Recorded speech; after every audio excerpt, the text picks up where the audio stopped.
Hi friends, ನಮಸ್ಕಾರ. ಮತ್ತೊಮ್ಮೆ ತಮಗೆಲ್ಲ ಪ್ರಿಯಾಸ್ ಕಿಚನ್ಗೆ ಸ್ವಾಗತ. ಇವತ್ತು ನಾವು ಬಂಗಾರಪೇಟೆಯ ಮತ್ತೊಂದು ವಿಶೇಷ ಅಡುಗೆಯೊಂದಿಗೆ ಬಂದಿದ್ದೀನಿ.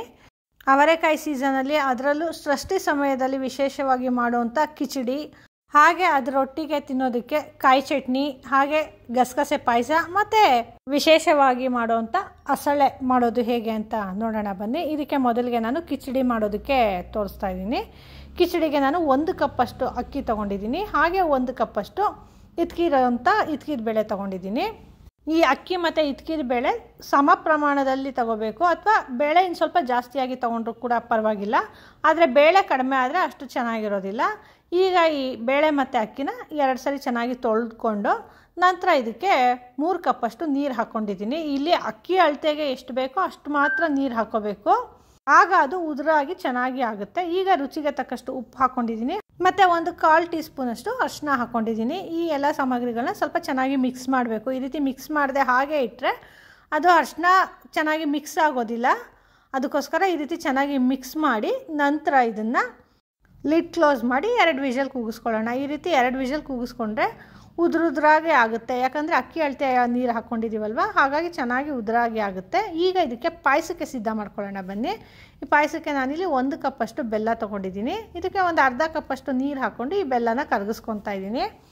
ಈ ಬೆಲ್ಲ ಚೆನ್ನಾಗಿ ಕರಗಿದ ನಂತರ ಇದನ್ನು ಸೋಸ್ಕೋಬೇಕು, ಯಾಕಂದರೆ ಈ ಬೆಲ್ಲದಲ್ಲಿರೋಂಥ ಧೂಳು ಅಥವಾ ಕಸ ಏನಾರು ಇದ್ದರೆ ಅದೆಲ್ಲ ಬಂದುಬಿಡುತ್ತೆ. ಅದಕ್ಕೋಸ್ಕರ ನೋಡಿ, ಈಗ ಬೆಲ್ಲ ಸಂಪೂರ್ಣವಾಗಿ ಕರಗಿದೆ. ಈಗ ಇದನ್ನು ಒಂದು ಪಾತ್ರೆಗೆ ಸೋಸ್ಕೊತಾ ಇದ್ದೀನಿ. ಈ ಬೆಲ್ಲದ ನೀರನ್ನ ಹೀಗೆ ಸೋಸ್ಕೊಂಡು ನಂತರ ಈ ಸೋಸ್ಕೊಂಡಿರೋಂಥ ಬೆಲ್ಲದ ನೀರನ್ನ ಮತ್ತೆ ಇದೇ ಪಾತ್ರೆಗೆ ಹಾಕಿ ಕಾಯೋದಕ್ಕೆ ಇಟ್ಕೊಂಡಿದ್ದೀನಿ. ಈ ಬೆಲ್ಲದ ನೀರು ಸ್ವಲ್ಪ ಚೆನ್ನಾಗಿ ಬಿಸಿ ಆಗಲಿ, ಅಷ್ಟೊತ್ತಿಗೆ ಇದಕ್ಕೆ ರುಬ್ಕೊಳ್ಳೋದಕ್ಕೆ ಸಿದ್ಧ ಮಾಡ್ಕೊಳ್ಳೋಣ ಬನ್ನಿ. ಇಲ್ಲಿ ರುಬ್ಕೊಳ್ಳೋದಕ್ಕೆ ನಾನೊಂದು 5 ಟೇಬಲ್ ಸ್ಪೂನ್ ಆಗೋಷ್ಟು ಒಣ ಕೊಬ್ಬರಿ ತೊಗೊಂಡಿದ್ದೀನಿ. ಇಲ್ಲಿ ಒಣ ಕೊಬ್ಬರಿ ಆದರೂ ತೊಗೋಬೋದು ಅಥವಾ ಹಸಿ ಕೊಬ್ಬರಿ ಆದರೂ ತೊಗೋಬೋದು. ಈಗ ಇದಕ್ಕೆ 1 ಟೀ ಸ್ಪೂನಷ್ಟು ಬಿಳಿ ಎಳ್ಳು ಹಾಕ್ಕೊಂಡಿದ್ದೀನಿ, ಹಾಗೆ 1 ಟೇಬಲ್ ಸ್ಪೂನಷ್ಟು ಗಸಗಸೆ ಹಾಕ್ಕೊಂಡಿದ್ದೀನಿ. ಇಲ್ಲಿ ಎಳ್ಳು ಗಸಗಸೆ ನಾನು ಹಾಗೆ ಹಸಿಯಾಗಿ ಹಾಕ್ಕೊಂಡಿದ್ದೀನಿ, ಬೇಕಂದರೆ ಹುರಿದು ಕೂಡ ಹಾಕ್ಕೋಬೋದು. ಹಾಗೆ 4 ಏಲಕ್ಕಿ ಹಾಕ್ಕೊಂಡಿದ್ದೀನಿ, ಮತ್ತು 2 ಟೇಬಲ್ ಸ್ಪೂನಷ್ಟು ಹುರಿಗಡಲೆ ಹಾಕ್ಕೊಂಡು ಮೊದಲಿಗೆ ಇದನ್ನು ಡ್ರೈ ಗ್ರೈಂಡ್ ಮಾಡಿಕೊಂಡು ನಂತರ ನೀರು ಹಾಕ್ಕೊಂಡು ಈ ರೀತಿ ನುಣ್ಣಗೆ ರುಬ್ಕೋಬೇಕು. ಯಾಕಂದರೆ ಡ್ರೈ ಗ್ರೈಂಡ್ ಮಾಡಿದ್ರೆ ನೈಸ್ ಪೌಡ್ರ್ ಆಗುತ್ತೆ, ಆ ನಂತರ ನೀರು ಹಾಕ್ಕೊಂಡು ರುಬ್ಬಿದ್ರೆ ಚೆನ್ನಾಗಿ ನುಣ್ಣಗೆ ಪೇಸ್ಟ್ ಆಗುತ್ತೆ. ನೋಡಿ, ಈಗ ರುಬ್ಕೊಂಡಿರೋಂಥ ಈ ಪೇಸ್ಟ್ನ ಈ ಬೆಲ್ಲದ ನೀರಿಗೆ ಹಾಕ್ಕೊತಾ ಇದ್ದೀನಿ. ಈ ಬೆಲ್ಲದ ನೀರು ಈಗಾಗಲೇ ಕುದಿಯೋದಕ್ಕೆ ಸ್ಟಾರ್ಟ್ ಆಗಿದೆ.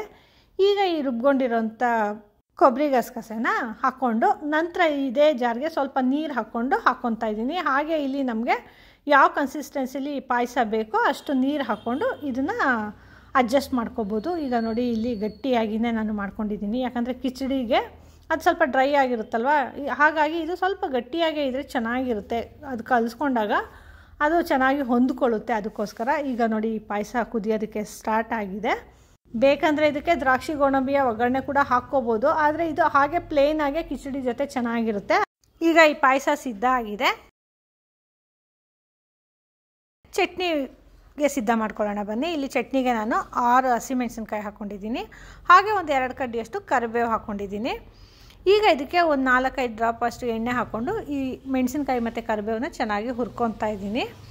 ನೋಡಿ, ಈಗ ಈ ಕರಿಬೇವು ಚೆನ್ನಾಗಿ ಗರಿಯಾಗಿದೆ, ಹಾಗೆ ಮೆಣಸಿನ್ಕಾಯಿ ಕೂಡ ಚೆನ್ನಾಗಿ ಕೆಂಪಗಾಗಿದೆ. ಈಗ ಇದನ್ನು ಒಂದು ಮಿಕ್ಸಿ ಜಾರ್ಗೆ ಹಾಕ್ಕೊತಾ ಇದ್ದೀನಿ. ಇಲ್ಲಿ ನಾನು 1 ಹೋಳಷ್ಟು ತೆಂಗಿನಕಾಯಿನ ಈ ರೀತಿ ಪೀಸ್ ಮಾಡಿ ಹಾಕ್ಕೊಂಡಿದ್ದೀನಿ. ಸುಮಾರು ಒಂದು 5ರಿಂದ 6 ಟೇಬಲ್ ಸ್ಪೂನ್ ಆಗೋಷ್ಟು ಹಸಿ ಕಾಯಿ ತುರಿ, ಹಾಗೆ ರುಚಿಗೆ ತಕ್ಕಷ್ಟು ಉಪ್ಪು ಹಾಕ್ಕೊಂಡಿದ್ದೀನಿ, ಮತ್ತು ಸ್ವಲ್ಪ ಕೊತ್ತಂಬರಿ ಸೊಪ್ಪು ಸಹ ಹಾಕ್ಕೊಂಡಿದ್ದೀನಿ.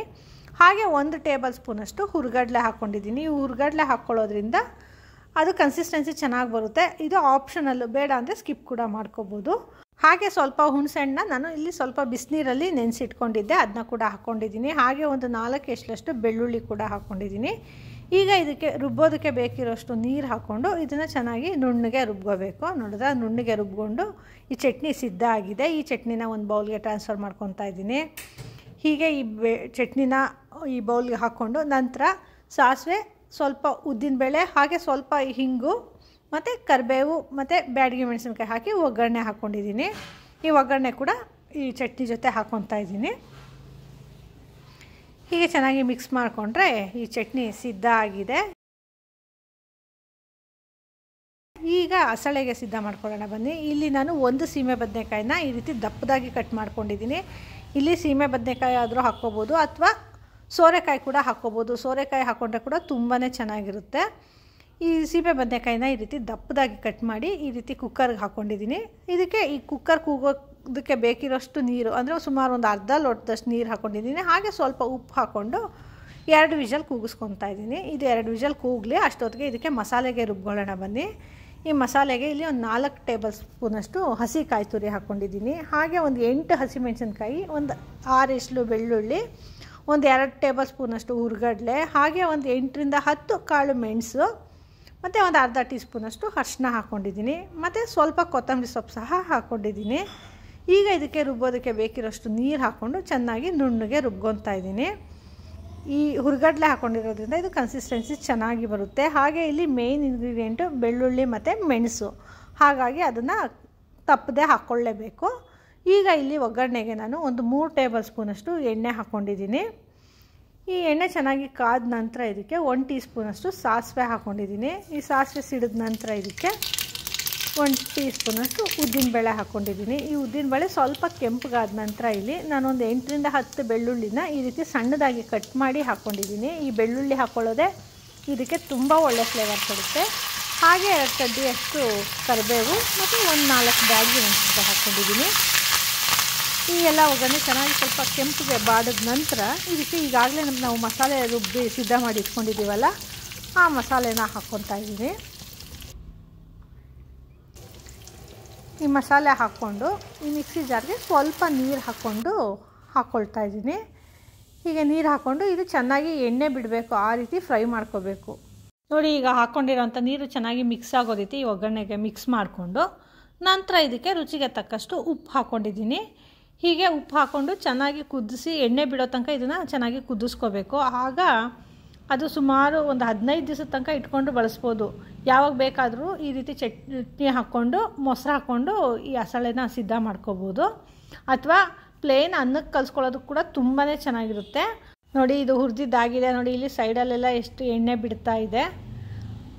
ಈ ಚಟ್ನಿನ ಪಕ್ಕಕ್ಕೆ ಇಟ್ಕೊಂಡು ಈಗಾಗಲೇ ಕೂಗೋದಕ್ಕೆ ಇಟ್ಕೊಂಡಿವಲ್ಲ ಸೀಮೆ ಬದನೆಕಾಯಿ, ಅದು ಬೆಂದಿದೆಯಾ ನೋಡೋಣ. ನೋಡಿ, ಈ ಸೀಮೆ ಬದನೆಕಾಯಿ ಚೆನ್ನಾಗಿ ಸಂಪೂರ್ಣವಾಗಿ ಸಾಫ್ಟಾಗಿ ಬೆಂದಿದೆ. ಈಗ ಈ ಬೆಂದಿರೋಂಥ ಸೀಮೆ ಬದನೆಕಾಯಿನ ಒಂದು ಪಾತ್ರೆಗೆ ಈ ರೀತಿ ತೆಗೆದು ಹಾಕ್ಕೊತಾ ಇದ್ದೀನಿ. ಹೀಗೆ ಈ ಸೀಮೆ ಬದನೆಕಾಯಿ ಹಾಕ್ಕೊಂಡು ನಂತರ ಈಗಾಗಲೇ ನಾವು ಮಾಡ್ಕೊಂಡಿದ್ದೀವಲ್ಲ ಖಾರ, ಆ ಖಾರನ ಹಾಕ್ಕೊತಾ ಇದ್ದೀನಿ. ಇಲ್ಲಿ ನಮಗೆ ಎಷ್ಟು ಖಾರ ಬೇಕೋ ಅಷ್ಟು ಖಾರ ಹಾಕ್ಕೋಬೋದು. ನಂತರ ಇದಕ್ಕೆ ನಾನು ಒಂದು ಅರ್ಧ ಕಪ್ಪಷ್ಟು ಮೊಸರು ಹಾಕ್ಕೊಳ್ತಾ ಇದ್ದೀನಿ. ಈ ಖಾರ ಮತ್ತು ಮೊಸರು ನಮಗೆ ಟೇಸ್ಟ್ಗೆ ಅನುಸಾರವಾಗಿ ಹಾಕ್ಕೊಂಡು ಮಿಕ್ಸ್ ಮಾಡ್ಕೋಬೋದು. ಹಾಗೆ ಇದ್ರ ಮಧ್ಯದಲ್ಲಿ ಆ ಸೀಮೆ ಬದನೆಕಾಯಿ ಕೂಡ ನಂಚ್ಕೊಳ್ಳೋದಕ್ಕೆ ಸಿಗುತ್ತೆ, ತುಂಬ ಚೆನ್ನಾಗಿರುತ್ತೆ. ಹೀಗೆ ಇದೆಲ್ಲ ಹಾಕ್ಕೊಂಡು ಚೆನ್ನಾಗಿ ಮಿಕ್ಸ್ ಮಾಡ್ಕೋಬೇಕು. ಈಗಾಗಲೇ ಆ ಖಾರಕ್ಕೆ ನಾನು ಉಪ್ಪು ಹಾಕ್ಕೊಂಡಿರೋದ್ರಿಂದ ಇಲ್ಲಿ ಮೇಲೆ ಉಪ್ಪು ಹಾಕ್ಕೊತಾ ಇಲ್ಲ. ಇಲ್ಲಿ ಮೊಸರು ಹಾಕ್ಕೊಂಡಿರೋದ್ರಿಂದ ಉಪ್ಪು ಕಡಿಮೆ ಅನಿಸಿದ್ರೆ ಬೇಕಂದರೆ ಉಪ್ಪು ಹಾಕ್ಕೊಂಡು ಮಿಕ್ಸ್ ಮಾಡ್ಕೋಬೋದು. ಹಾಗೆ ಇದು ಖಾರ ಕೂಡ ಅಷ್ಟೇ, ನಮ್ಗೆ ಯಾವ ಕನ್ಸಿಸ್ಟೆನ್ಸಿ ಬೇಕೋ ಹಾಗೆ ಯಾವ ಖಾರ ಬೇಕೋ ಆ ರೀತಿ ಅದಕ್ಕೆ ತಕ್ಕಂಗೆ ಹಾಕ್ಕೋಬೋದು. ನೋಡಿ, ಇದು ಸ್ವಲ್ಪ ಖಾರ ಇದೆ ಅನಿಸ್ತು, ಅದಕ್ಕೋಸ್ಕರ ನಾನು ಇನ್ನು ಸ್ವಲ್ಪ ಮೊಸರು ಹಾಕ್ಕೊಂಡು ಮಿಕ್ಸ್ ಮಾಡ್ಕೊತಾ ಇದ್ದೀನಿ. ಹೀಗೆ ಈ ರೀತಿ ಖಾರನ ಸಪ್ರೇಟಾಗಿ ಮಾಡಿ ಹಾಗೆ ಸೀಮೆ ಬದನೆಕಾಯಿನ ಬೇಯಿಸ್ಕೊಂಡ್ರೆ ನಮ್ಮ ರುಚಿಗೆ ಅನುಸಾರವಾಗಿ ಈ ರೀತಿ ಚೆನ್ನಾಗಿ ಮಿಕ್ಸ್ ಮಾಡ್ಕೋಬೋದು. ರುಚಿಕರವಾದ ಅಸಳೆ ತಿನ್ನೋದಕ್ಕೆ ಸಿದ್ಧ ಆಗಿದೆ.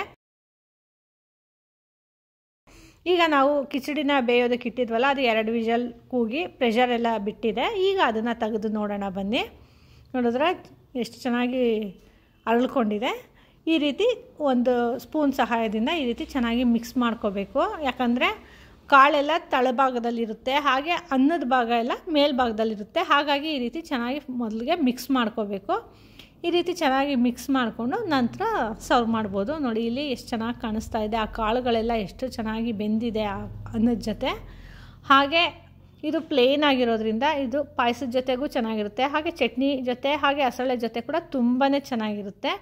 ಇದನ್ನು ಸಾಮಾನ್ಯವಾಗಿ ಷಷ್ಠಿ ಸಮಯದಲ್ಲಿ ಅಥವಾ ಹೆಣ್ಣು ಮಕ್ಕಳು ಋತುಮತಿಯರಾದಾಗ ವಿಶೇಷವಾಗಿ ನಮ್ಮಲ್ಲಿ ಮಾಡ್ತೀವಿ. ಸಾಮಾನ್ಯವಾಗಿ ಹೆಣ್ಣು ಮಕ್ಕಳು ಋತುಮತಿಯರಾದಾಗ ಸೀಸನ್ ಇಲ್ಲ ಅಂದರೆ ಒಣಗಿದ ಅವರೆಬೇಳೆ ಹಾಕಿ ಮಾಡ್ತೀವಿ, ಅಥವಾ ಸೀಸನಲ್ಲಾದರೆ ಹಸಿ ಕಾಳು ಹಾಕಿ ಮಾಡ್ತೀವಿ. ಷಷ್ಠಿಲಂತೂ ತಪ್ಪದೇ ಇದೇ ಅಡುಗೆನ ನಾವು ಮಾಡೋದು. ನೋಡಿದ್ರೆ ರುಚಿಕರವಾದಂಥ ಕಿಚಡಿ, ಹಾಗೆ ಕಾಯಿ ಚಟ್ನಿ, ಹಾಗೆ ಗಸಗಸೆ ಪಾಯಸ ಮತ್ತು ಸೀಮೆ ಬದನೆಕಾಯಿ ಅಸಳೆ ತಿನ್ನೋದಕ್ಕೆ ಸಿದ್ಧ ಆಗಿದೆ. ಬಂಗಾರಪೇಟೆಯಲ್ಲಿ ಮಾಡುವಂಥ ಈ ವಿಶೇಷ ಅಡುಗೆ ನಿಮಗೆ ಇಷ್ಟ ಆಯಿತಾ? ಹಾಗಿದ್ರೆ ನೀವು ಒಮ್ಮೆ ಟ್ರೈ ಮಾಡಿ, ಹೇಗೆ ಬಂತು ಅಂತ ನಮಗೆ ಫೀಡ್ಬ್ಯಾಕ್ ಕೊಡಿ. ಹಾಗೆ ಇನ್ನೂ ಹೆಚ್ಚು ಹೆಚ್ಚು ವೀಡಿಯೋಸ್ಗಳಿಗಾಗಿ ನಮ್ಮ ಪೂಯಾಸ್ ಕಿಚನ್ನ ಲೈಕ್ ಮಾಡಿ, ಶೇರ್ ಮಾಡಿ, ಹಾಗೆ ಸಬ್ಸ್ಕ್ರೈಬ್ ಮಾಡಿ. ಧನ್ಯವಾದಗಳು.